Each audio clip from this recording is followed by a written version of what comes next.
Good evening, I'm Donna Bush with your CID television news brief and weather forecast.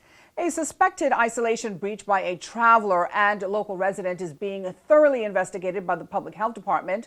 Both persons are suspected of breaking isolation protocols, all in close proximity to the traveler's home. Now, mobile compliance officers rapidly responded to the suspected breach, and the RCIPS is confirming that both offenders have been warned for intended prosecution. One of the offenders was arrested for obstructing the police. The traveler, along with others living in the home, have been moved to a government quarantine facility, while the local resident is also being detained. Public Health wishes to remind the public of the serious potential health risks to the community when persons in isolation breach their quarantine, and also when residents assist in any such breach of isolation. Damage to properties along Grand Cayman's southwest coastline caused by severe weather from Hurricane Delta earlier this week has been assessed. On Tuesday, teams from government's planning and public works departments conducted the rapid damage assessment. A total of 12 teams were deployed to quickly evaluate the level of damage that could be seen to government and other buildings and facilities in each district.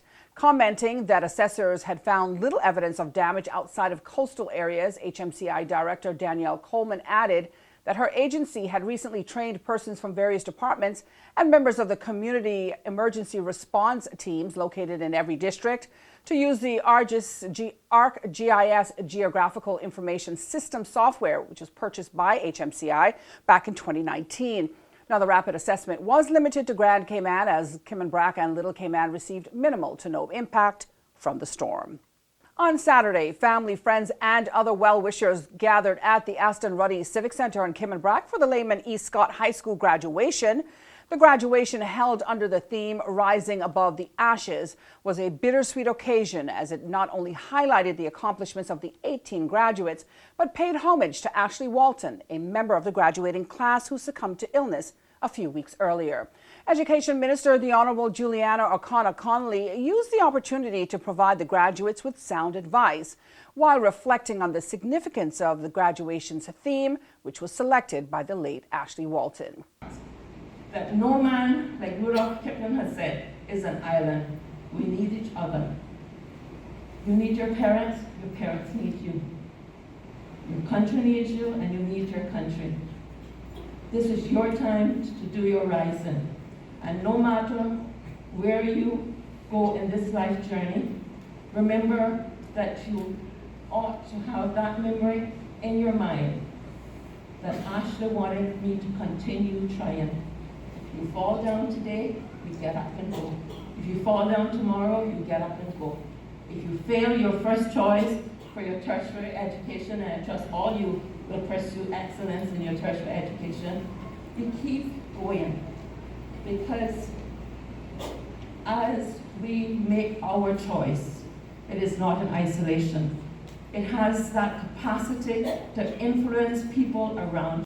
Throughout the evening, the principal and valedictorian addresses were delivered. Students were awarded and received their diplomas, and former student and keynote speaker Melody Martin called on graduates to create their own definition of success, reflect on their purpose, and to keep their purpose at the forefront of their future decisions.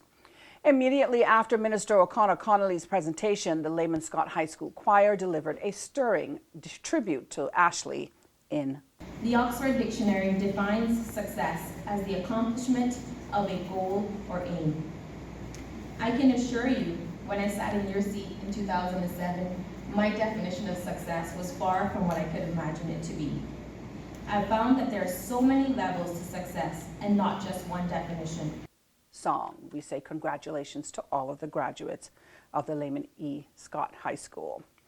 Meantime, in June of 2018, the first education standards framework was launched, and officials began using it to inspect local schools in September of the same year.